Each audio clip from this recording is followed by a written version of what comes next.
Au thème à tous, bienvenue sur la chaîne des panafricanistes par essence, par conviction et par excellence. Celle des citoyens qui émitent par nécessité et obligation de combat. Nous sommes une chaîne qui n'est guidée que par nos ancêtres et rien que par les ancêtres qui appartiennent à l'égrégore du monde noir. Par conséquent, nous ne croyons en aucun Dieu venu de l'étranger.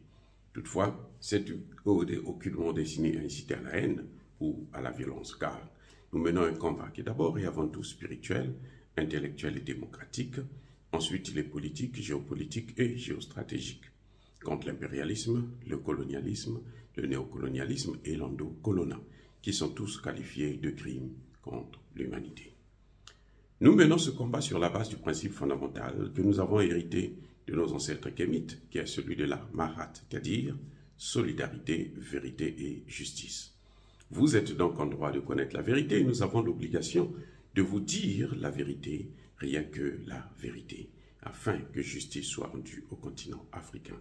Et ça, c'est notre modeste contribution dans cette noble lutte en faveur de la souveraineté, la dignité, la solidarité et l'unité africaine. C'est exactement ça que nous appelons le panafricanisme. Bien-aimés frères et sœurs, nous allons vous parler aujourd'hui des lamentations d'Ali Bongo et du message qu'il envoie à ses ennemis de la France-Afrique et à ses amis du Commonwealth. Monsieur Omar Bongo, dans la dernière vidéo qui circule dans les réseaux sociaux, vous allez constater un fait, c'est qu'il vous parle en anglais. Il ne vous parle plus en français. Il vous parle en anglais. Ça veut dire quoi? Ça veut dire que M. Bongo accuse la France. M. Bongo sait que la France a soutenu, en tout cas d'une manière ou d'une autre, ce coup d'État. N'oubliez pas que l'auteur de ce coup d'État, c'est le neveu de Omar Bongo. Donc c'est un cousin direct d'Ali Bongo. C'est la famille. C'est un homme qui est très riche, qui a investi dans l'immobilier aux États-Unis, au Gabon, au Maroc, ainsi de suite. Il a beaucoup d'argent, très très riche. Il a mené une vie d'opulence et donc c'est pas un poids lourd, un vaurien, c'est quelqu'un qui a de l'argent, qui est riche. Et cette richesse, il l'obtient de qui? C'est pas par son travail. Nous savons combien gagne un général au Gabon, en Afrique. C'est à travers le père Bongo. C'est le père Bongo qui a fait de lui ce qu'il est devenu, un grand homme d'affaires, un grand Richard, ainsi de suite. Et s'il était avec Bongo, donc il connaît le milieu de la France-Afrique. Et là, vous voyez bien que la France reprend avec ses coups d'État. Eh oui, la France a repris du service parce qu'elle ne veut plus perdre le contrôle de la situation. Elle veut maintenant elle-même prendre le devant. Faire à peu près comme elle a fait avec Damiba. Voilà ce qui est en train de se passer. Et Ali Bongo le sait. Et c'est ce que Ali Bongo dit aux anglophones. Ça a toujours été comme ça. Ce n'est pas la première fois. Vous savez, lorsque il y a la guerre qui se déclenche en 1997 au Congo-Brazzaville, M. Pascal Lissouba parle en anglais. Il parle en anglais. Pourquoi il parlait en anglais? C'était pour accuser la France. Et c'était pour solliciter l'aide des anglophones, des États-Unis et du Royaume-Uni. Malheureusement pour lui, c'est que, à l'époque, Pascal Lissouba avait commis l'erreur de négocier, de renégocier les accords de pétrole qui dataient depuis l'époque de Massamba Deba et qui n'ont jamais été changés. Ngouabi a essayé de changer ça, mais malheureusement, il a été très vite rattrapé par un coup d'État qui a d'ailleurs causé sa mort. Et Yombi et Sassou Nguesso qui ont suivi n'ont pas renégocié ces accords. C'est donc Pascal Lissouba qui vient, qui remet tout sur la table. Et la France-Afrique n'était pas contente, et la France-Afrique ne pardonne pas, et la France-Afrique a frappé. Nous savons tous que la guerre de 97, c'était d'abord et avant tout l'œuvre de Jacques Chirac, qui d'ailleurs venait demander prendre de l'argent auprès de Pascal Lissouba, qui malheureusement n'avait pas voulu faire suite à ses injonctions. Et donc, quand la guerre éclate, Pascal Lissouba sait qu'il a été lâché par la France. Et donc, il parle en anglais.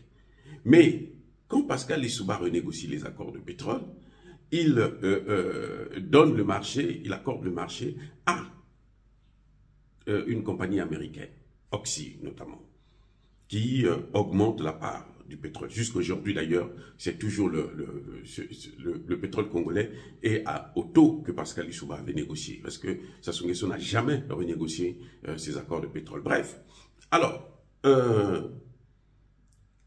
Pascal Lissouba, après avoir donné le marché à Oxy, et il va retravailler pour faire en sorte que elle puisse reprendre ce même contrat, sous d'autres conditions maintenant, avec un montant plus élevé, un pourcentage plus élevé pour le Congo. C'était ça l'erreur. Il avait trahi les Américains, et c'est pour ça que les Américains n'ont pas voulu le soutenir après. Maintenant, le cas de Bongo, il est à peu près le même. C'est-à-dire qu'il a des problèmes avec la France, et il se tourne maintenant vers les autres, les anglophones. Parce que la France n'a jamais pardonné à Ali Bongo de quitter la francophonie pour aller vers le Commonwealth, l'anglophonie. Et ça, c'est quelque chose que les Français ne peuvent pas tolérer, puisque le Gabon est la clé même du précaré français, notamment en Afrique centrale. Et voilà ce qui se passe. Et nous le remarquons d'ailleurs, par rapport aux réactions. La France n'a pas condamné le coup d'État. La France observe seulement le coup d'État. Emmanuel Macron n'a pas condamné. Emmanuel Macron n'a même pas parlé. Il a laissé sa première ministre dire que nous observons. Il a envoyé son le secrétaire général de l'Élysée parler de cette situation. Alors que, en ce qui concerne le Niger, c'est Emmanuel Macron lui-même qui a pris la parole en vacances de surcroît. Maintenant, il n'est pas en vacances, mais il ne prend pas la parole, donc il se calme, il regarde les choses se faire. Donc ça montre bien que Ali Bongo a pointé du doigt son accusateur, le vrai auteur du coup d'État. Même si c'est vrai que Oligui, et c'est la garde présidentielle avec Oligui Nguema qui a fait, ou qui ont fait ce coup d'État, mais en fait, le vrai auteur de ce coup d'État, c'est la France lui-même, visiblement. C'est ça qui est en train de se passer. Et la cause, c'est parce que Ali Bongo ne faisait plus l'affaire. Et vous voyez que Ali Bongo, dans son gouvernement, il avait un Anglais qui était là. Son ministre des Eaux et Forêts, c'était qui? C'est un Écossais, c'était pas un Français. Et ça, les Français ne peuvent pas accepter ça. Le Gabon leur appartient, c'est leur chose. Voilà ce qui a entraîné à ce que la France puisse lâcher en quelque sorte, livrer Ali Bongo au général Oligui. Sinon, la France a des militaires là-bas. Ils sont là pourquoi? C'est pour protéger le président, pas pour protéger les Gabonais, c'est pour protéger le pouvoir. Parce que c'est ce pouvoir-là qui signe les contrats. Et c'est ça qu'il faut changer. C'est ça que Oligui doit absolument changer. Parce que s'il ne change pas ça, eh ben, il subira le même sort que Damiba.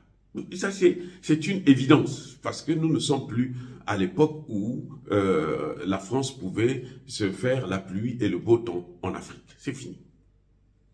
Donc, vous voyez, les lamentations, le message d'Ali Bongo, ne serait-ce que par le langage qu'il a choisi montre bien qu'il s'adresse aux anglophones contre la France pour l'aider à mener cette guerre contre la France. Ali Bongo, dans son message, il demande de l'aide. Ali Bongo accuse des gens, il parle des gens. Ali Bongo ne parle pas de l'armée gabonaise.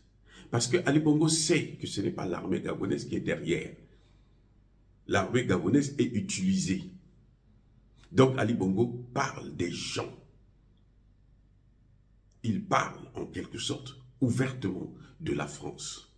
Mais il faut être initié pour comprendre ces choses-là, ce langage-là. Eux, ils le savent. Ali Bongo parle. Il accuse. Et il demande l'aide. Il pleure. Venez m'aider. Faites du bruit. Faites un tapage. Agitez. Réagissez. Je suis là. Et il utilise un concept que les Français ont inauguré. Un président qui n'a pas démissionné doit être soutenu. Ali Bongo nous fait savoir ça. Et il reprend les termes. Et je peux vous garantir que Ali Bongo n'est pas aussi bête que ça.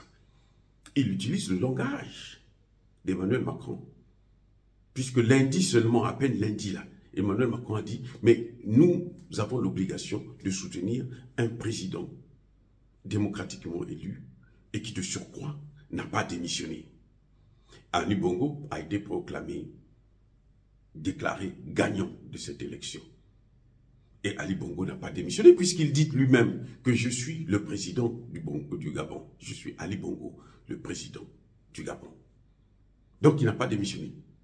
Et là, il expose Emmanuel Macron. Il met Emmanuel Macron dans une situation contradictoire.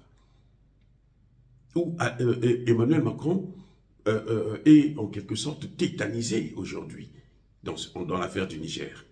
Et nous allons en parler dans une autre vidéo. Vous voyez, donc Ali Bongo a trahi, a exposé, il a dit ce qui se passait. Il nous a montré quels sont les vrais auteurs de ce coup d'État. Ce sera maintenant au peuple gabonais de reprendre ce qui lui appartient, ce pouvoir-là. Parce que ce pouvoir-là n'appartient pas aux Français. C'est au peuple gabonais de reprendre ce pouvoir. Le temps de l'euphorie est terminé. Nous avons fait la fête parce que, je l'ai dit dans ma dernière vidéo, que la priorité c'était faire partir les Bongo. C'était mettre un terme à la dynastie des Bongo. Maintenant que cette dynastie des Bongo se conjugue maintenant dans le passé, nous devrons maintenant nous concentrer pour reprendre ce qui nous appartient, c'est-à-dire le pouvoir et le Gabon. Nous devons le reprendre dans les mains des Français et nous avons des arguments que nous allons développer dans une autre vidéo. Dire cela, c'est inciter à la haine ou à la violence? Non. Il y a ma colère, il y a ma lèvre. Encore une fois de plus, bien-aimés frères et sœurs, soyez bénis. Soyez abondamment bénis par le Dieu des Kémites et par nos ancêtres angélistes. Je persiste et je signe. Mais que tous ceux qui persécutent le continent africain le pillent et le déstabilisent.